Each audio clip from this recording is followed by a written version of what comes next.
صبح طیبہ میں گوی بٹتا ہے باڑا نور کا۔ دوسرا سوال یہ ہے کہ اعلیٰ حضرت کے نعتیہ دیوان کی خصوصیات اور اعلیٰ حضرت کو حسان الہند کیوں کہا جاتا ہے؟ اعلیٰ حضرت فاضل بریلوی قدس سرہ العزیز جو ایک زبردست فقیہ، عالم دین اور اس صدی کے مجدد اعظم تھے، اور اس دور کے علماء حرمین طیبین نے انہیں مجدد تسلیم کیا اس صدی کا، اور ان کی تصانیف کو دیکھنے کے بعد انہوں نے اعتراف کیا کہ اگر امام اعظم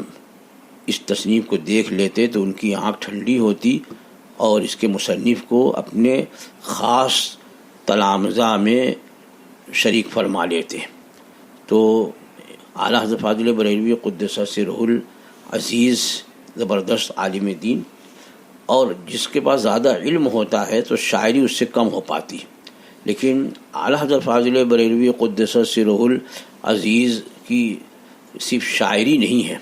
بلکہ واردات قلب کا ذکر ہے، یعنی آپ کے قلب مبارک پر جو گزرتا آپ اسی کو اپنے اشعار میں پیش فرماتے، اور اسی وجہ سے اعلیٰ حضرت فاضل بریلوی قدس سرہ العزیز کے اشعار بڑے نپے تولے ہیں،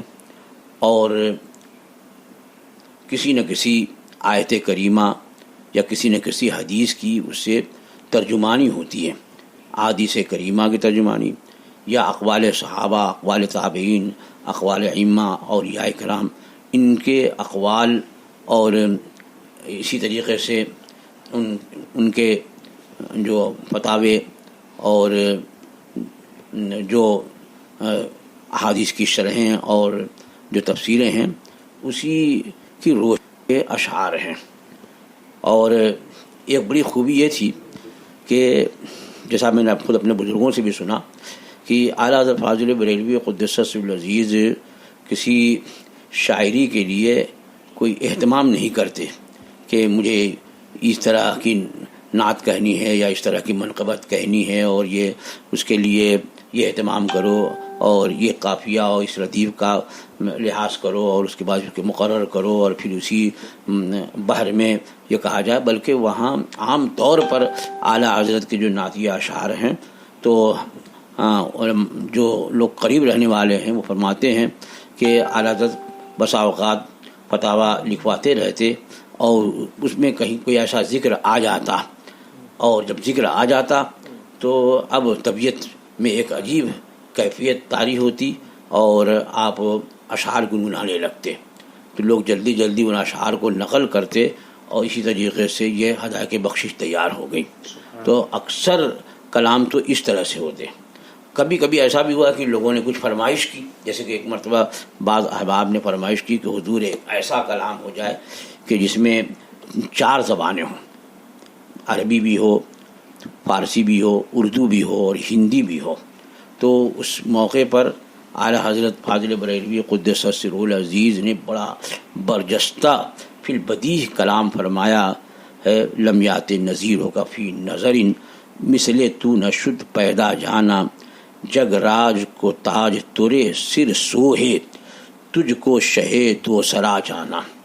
یہاں میں بتا دوں کہ یہ ہندی لفظ ہے، جگ راج کو تاج ترے سر سوہے، ہندی میں سر کو سر کہتے ہیں، اور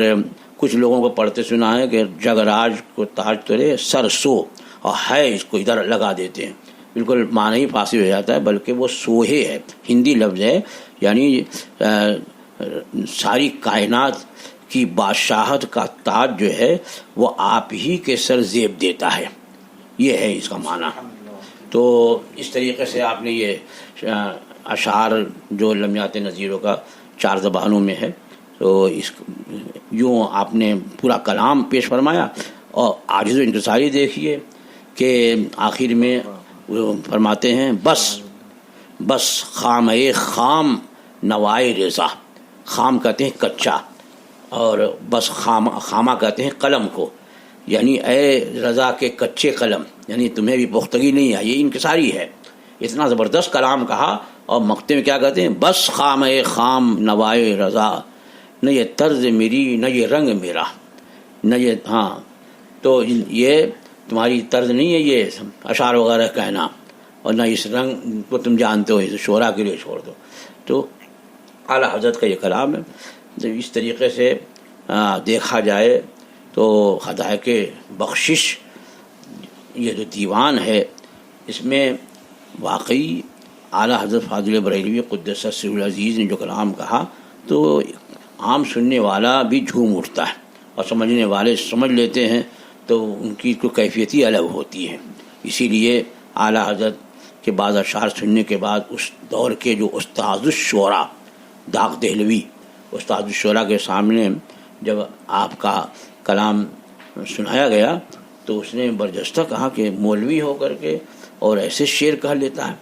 مطلب یہ ہے کہ جو مولوی ہیں یعنی علم والے عالم دین، وہ فتاویٰ دیتے ہیں، مسائل بتاتے ہیں،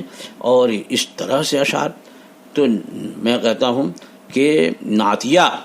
شاعری میں اعلیٰ حضرت کا اردو زبان میں کوئی مقابل نظر نہیں آتا. جس قدر محتاط شاعری ہے اور جس قدر برجستگی ہے، اور جس طرح سے قرآن مجید، احادیث کریمہ اور اقوال سلف و خلف کی اس میں ترجمانی ہے. پھر آپ کا سلام لے لیا جائے مصطفیٰ جان رحمت پہ لاکھوں سلام. یہ وہ سلام ہے کہ جہاں تک کہ میرا اپنا علم کہتا ہے کہ عربی زبان کو تو نہیں کر سکتا، بقیہ کسی زبان میں اتنا مکمل سلام آپ نہیں دکھا سکتے، اتنا جامع اور مکمل سلام. کیونکہ اعلیٰ حضرت فاضل بریلوی قدس سرہ العزیز نے جو سلام لکھا، مصطفیٰ جان رحمت پہ لاکھوں سلام، شمع بزم ہدایت پہ لاکھوں سلام. تو اس پورے سلام میں آپ ایک بات یہ دیکھیں گے کہ سرکار دو عالم صلی اللہ تعالیٰ علیہ وسلم کے ہر عضو کی جو خصوصیت ہے، جو امتیازی شان ہے، اس کا ذکر فرما کر کے اور اس پر آپ نے سلام بھیجا ہے. تو اب یہ اتنا وقت نہیں ہے کہ اس سلسلے میں کچھ اشعار اس کے پیش کروں. آپ خود غور کریں گے کہ کتنا مکمل اور جامع سلام ہے، اور بارگاہ رسالت میں مقبول سلام ہے. کہ واقعی جب وہاں حاضر ہوں آپ مقدس جالی کے قریب سرور کائنات صلی اللہ تعالی وسلم کی بارگاہ میں، اور درود و سلام پیش کرے، تو جب مصطفیٰ جان رحمت پہ لاکھوں سلام، اور